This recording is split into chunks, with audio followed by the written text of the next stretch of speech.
बिस्मिल्लाहिर्रहमानिर्रहीम। अस्सलाम वालेकुम प्यारे बच्चों, कैसे हैं आप? यकीनन ठीक होंगे, तंदुरुस्त होंगे। प्यारे बच्चों, जैसा कि आप जानते हैं हम पढ़ रहे हैं उर्दू और जमात है हमारी अव्वल।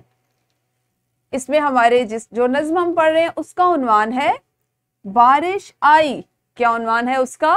बारिश आई। कल हमने इसको पढ़ा था। ये हमारा है सबक नंबर 12, जिसको हमने तीसरे हिस्से में आज पढ़ना है। आपके आज के सबक में शामिल हासिलात ताल्लुम कुछ इस तरह से हैं। आज आप सीखेंगे इंशाअल्लाह 1 मिनट में कम से कम 20 बेमानी अल्फाज पढ़ सकें और हल्की और भारी आवाज़ों में हुरूफ की आवाज़ सुनकर फ़र्क कर सकें। यानी आपको पता हो कि कौन सा लफ्ज़ जो है उसमें हल्की आवाज़ वाला हर्फ इस्तेमाल हो रहा है और कौन से लफ्ज़ में भारी आवाज़ वाले अल्फाज इस्तेमाल हो रहे हैं। जैसे भारी, भारी खुद एक भारी आवाज़ वाले हर्फ से बनता है। इस पे हम बाद में बात करेंगे। सबसे पहले जल्दी से देखिए सबक का इस्लामी नुक्ता नज़र।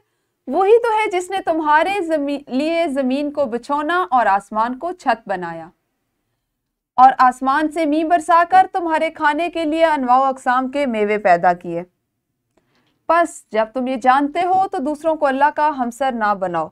अल कुरान। बेशक कुरान पाक में है कि अल्लाह ताला ही है जिसने हमारे लिए ज़मीन को बिछोना और आसमान को छत बनाया और उसने हमारे लिए आसमान से मींह बरसाया ताकि उस मींह के पानी से वो ज़मीन में जज़्ब हो और हमारे लिए अनवाओ अक़साम के मुख्तलिफ़ किस्मों के मज़ेदार फल, मेवे, फसलें उगें और हम उनसे फ़ायदा उठाएं।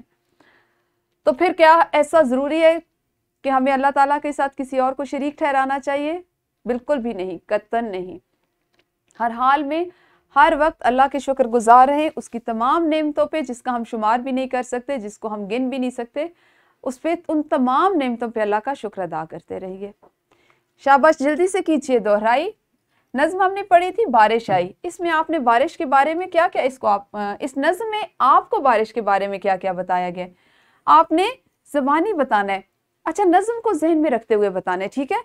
तो इसको आपको जहन में होगा क्योंकि कल आपने जिस वक्त आप सारे अपने खेल के मैदान में या अपने कमरा जमात में जो सरगर्मी की थी, आप सब ने मिल के दायरे की शक्ल में भी नज़्म पढ़ी थी ना, तो आपको उससे अंदाज़ा हुआ, आपने नज़्म को याद किया कि इसमें क्या क्या बताया गया।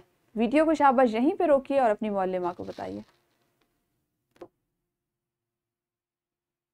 जी यकीनन आपने दोहराई तो कर ली होगी। पढ़ने से पहले एक छोटी सी सरगर्मी है।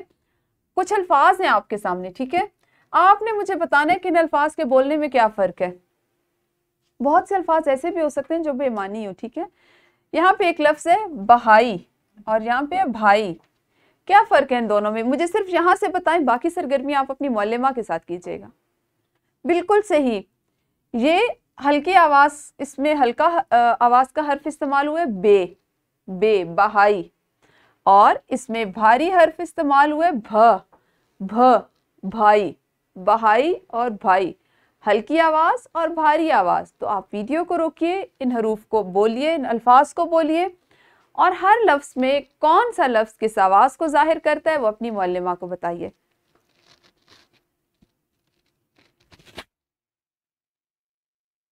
जी तो यकीनन आप सबने बताया होगा और दोहराई कर ली हो। आपको अंदाज़ा हो गया होगा कि हम क्या करने जा रहे हैं।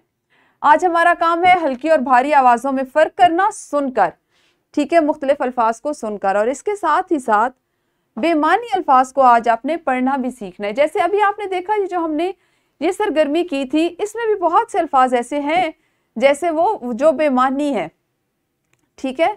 जैसे बहल, ये एक बेमानी लफ्ज़ है।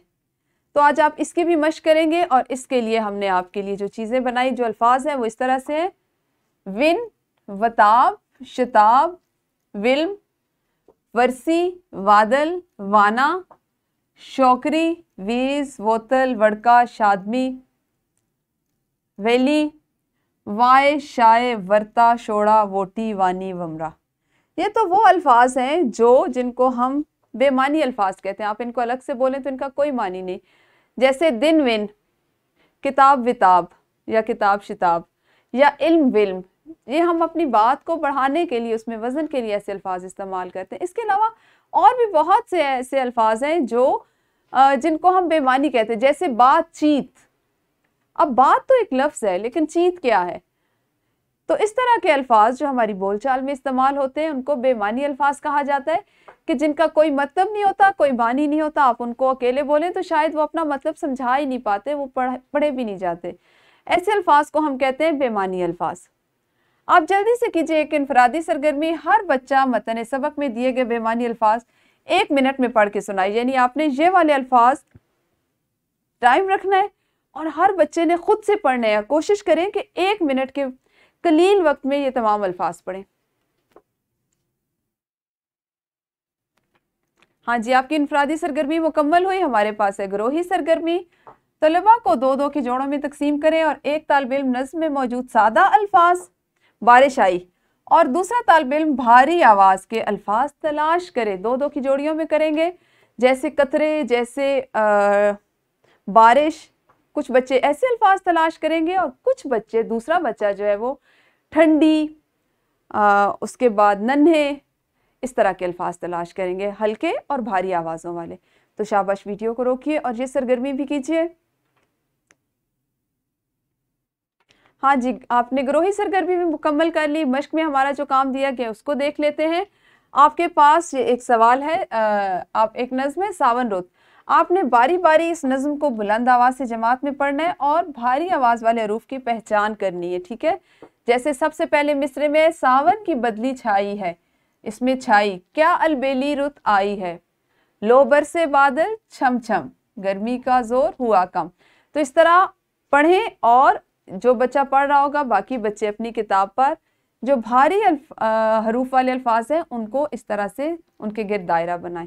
आपने ये सवाल अभी जमात में करना है और फिर आपके लिए एक वर्कशीट बनाई गई है जिसमें किसी अखबार या रिसाले से आपने तलाश करके बारिश की कोई और नज़्म या कुछ शेर मिल जाते हैं, अपनी अम्मी से मदद ले लीजिएगा, उसको यहाँ पर लिख के लाना है और नीचे दिए गए अल्फाज को देखकर इनसे मिलता जुलता एक और बेमानी लफ्ज़ लिखना है, ठीक है।